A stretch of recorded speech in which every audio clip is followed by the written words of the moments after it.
Hello, ladies and gentlemen, and welcome back to the World Chess Championship 2024 by Ding Liren and Gukesh. Gukesh, after yesterday, has a one-game lead.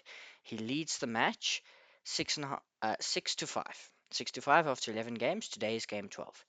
Ding Liren has 3 games to try and strike back, which has been difficult because he's like just refused to play better positions. So will he actually be able to win? He won the first game. He has not won since.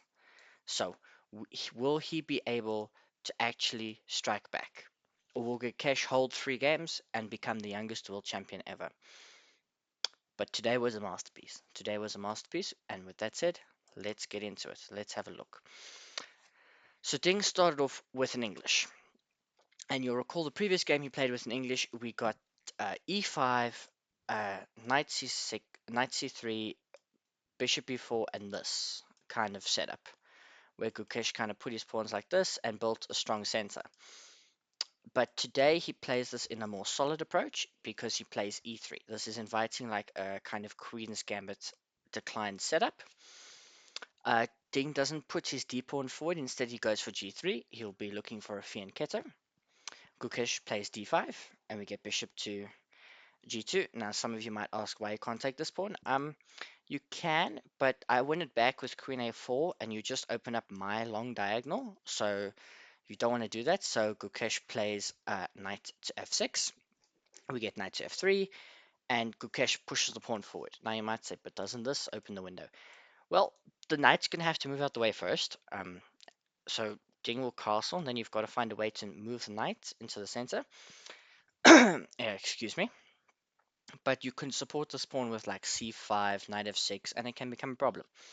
So Ding castles, we get uh, knight to c6, not c5, which is just probably a strange move because you reinforce the central pawn and you get your knight behind the c pawn, which is generally what you're supposed to do in like English slash Queen's Gambit style positions, d4 positions.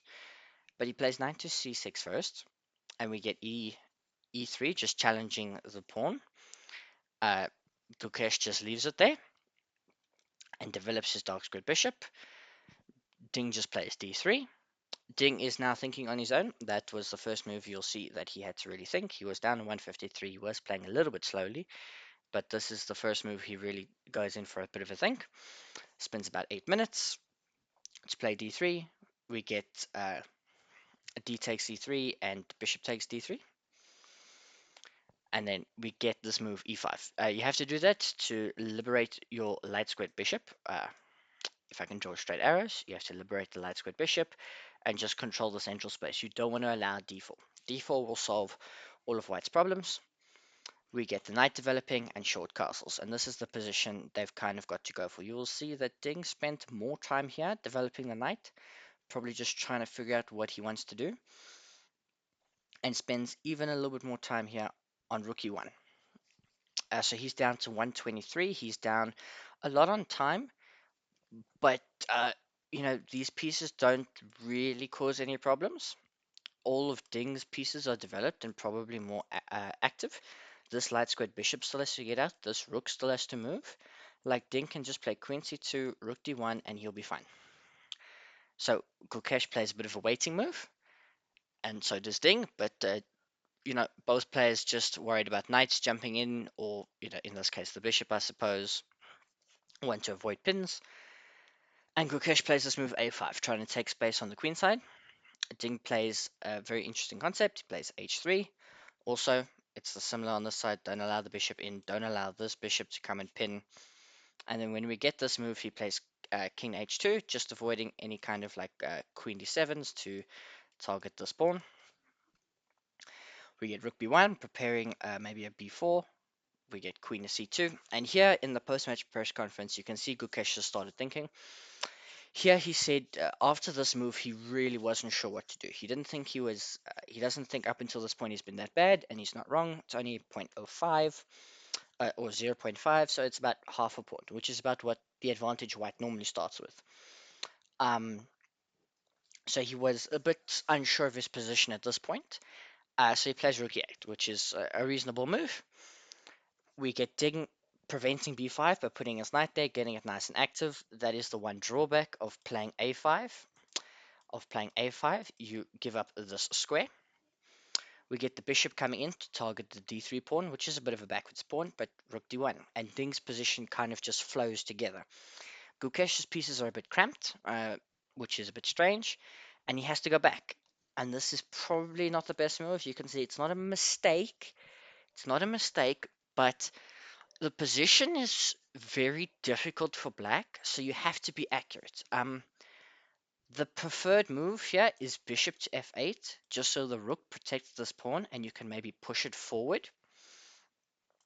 Uh, or queen c8, just having this battery and also moving off the d file. Knight d7 is the third choice, but you can only play the third choice of the engine so much when Ding is busting out queen to d2, which is, one of the top moves. And this bishop retreating is it's a bit early. You've got to first play a4 to finish taking space to disallow kind of like b4 ideas. And then, because white's going to get d4, and then after d4, you play e4, and then you're fine because you have to go back. So you've got to play like this. This bishop move, it looks prophylactic because, there will be certain positions where, the knight will end up here. If we go back a move, and we say, okay, e4, d4, if we say takes, it's take, take, take, and the knight hits the bishop, and then the bishop retreats. This is better for white, but then you get, your knight b5s and things like that. So it wants a4 or knight to c5 or, rook c8. It thinks these are the preferred moves. So this is a step in the wrong direction, not a complete mistake. It's reasonable because it will get played in some lines, but not this one. So we get d4, e4, as I said, the knight retreats, and this knight, because you've allowed d4 at this stage, you never get your knight to c5. So your knight has to go to b6. It targets the c4 pawn, which Ding defends with c3, queen to c3. The bishop comes out to g6, this allowing, d5 immediately. But we get queen dropping back to c2, a4. Now it's probably too late because now we get knight to e2. It supports this pawn, and here it's 1.6. Gukesh has done not really much wrong. This is still a position you can defend. We've seen much worse positions be defended in this match. They've both got 23 minutes. They're on move 22. So maybe this is time pressure, but he thinks about this move and he plays bishop to g6, which is a losing move. The preferred moves are really difficult to find. Knight a5. So you want knight a5 because after c5, your knight gets in here, and you're okay. Or knight to e7, just getting out the way of c5 because you can go here, and you blockade the pawns, and you're fine. All the advantage goes away. But this is losing for one move only. So I don't know if Gukesh overlooked it or missed how important it was, because you can play still c5 and allow a trade, or you can play bishop to f1 to kind of reroute the bishop this way. This position is winning for white for only one move, and Ding finds it knight to f4. You block the trade, you hit the light squared bishop, you allow d5 to come in, and this is a problem. So we get takes, which is not what you needed to do, and rook to c8. But it's 3.5. Ding needs to convert this. Ding yesterday looked like a broken man, but so far has played like the Ding we've always wanted to see. You might ask about this discovery on the previous move. What happens if you play this discovery? The queen slides out the way and you've wasted a turn because we just go to queen to c3, and this pawn, it's gone too far. It's going to be captured, so you can probably take here. and that's probably the best you'll get because we'll just get rook f1 and it'll be captured, and this bishop is open, and although it's blocking your bishop, it's also blocking the white bishop.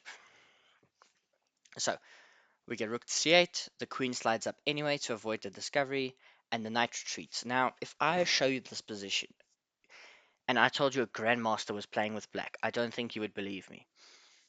Because firstly, you can play knight a7 and win a rook. Knight to a7 wins a rook. It's not the best move. It's one of the best moves, but here Ding just proceeds with his plan of d5. Like, you cannot have four of your six pieces on the back rank. You've got this knight, which is staring at a pawn that's protected, staring at its own pawn, and going backwards, it's just no good. It has no forward mobility. This knight can go here, but long term, where's it going to go? There it dies. There, I suppose it can go to f6, but it's not doing anything. This rook is just smushed. You can't play like this. You can't play in chess without space. So we get queen to d7. It swells the advantage even further. It's not a horrible move. Queen d7 is the third choice of the engine, but the engine already thinks this is losing. Queen d7 and d6. And Gukesh finds the best move here, c5. But the knight jumps in. And what can you do? The rook slides away, not to be taken. And we take the pawn in the center of the board. You don't need to trade here. Trading is no good because the rook will get in. Remember, the square is protected by that knight. It does lose some advantage because you still get knight to c6. And this knight might get in here. So we take knight to c6, and the bishop slides back. The rook comes to d8, just trying to blockade the pawn with everything it's got. The knight simply retreats. The pawn's protected by the bishop, so now it can come in here maybe. We get knight takes, pawn takes, so now the pawns are doubled, but it attacks that knight. The knight has to retreat, and we get queen takes c5. So Ding is just up. He's just up 2 pawns. So he's got a material advantage. It's +6 on the engine. If you're a Gukesh fan, I would switch off now because we get rook to c8. The queen comes in. The knight comes in, but the rook here, these pawns will get through eventually. d7 is probably the final dagger, and we get here rook to c4. And you'll see it's +12. It's +12 because Ding can sack his queen. Ding can sack his queen. And we just have rook to e8, and this pawn will promote. The best way to try and hang on is here, but you've got rook c1, and then the best move it says in this position is to play bishop f5, sacking the queen, but you can just queen.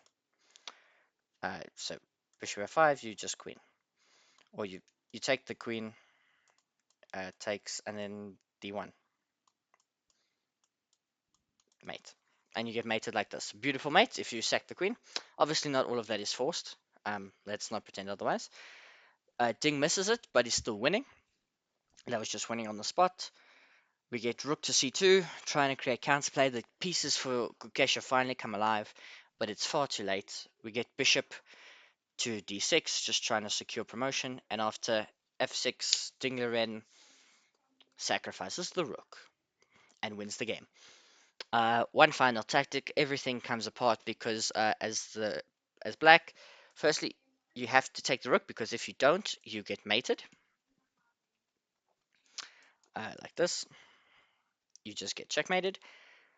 So when you take the rook, you take this with check, king takes, and you promote. And Ding Liren will win this position up to upper queen. So Ding Liren strikes back. Unbelievable game. We can go back to full screen. Unbelievable game. Let me know what you thought in the comments. Ding Liren looked back to his best. That position just flowed.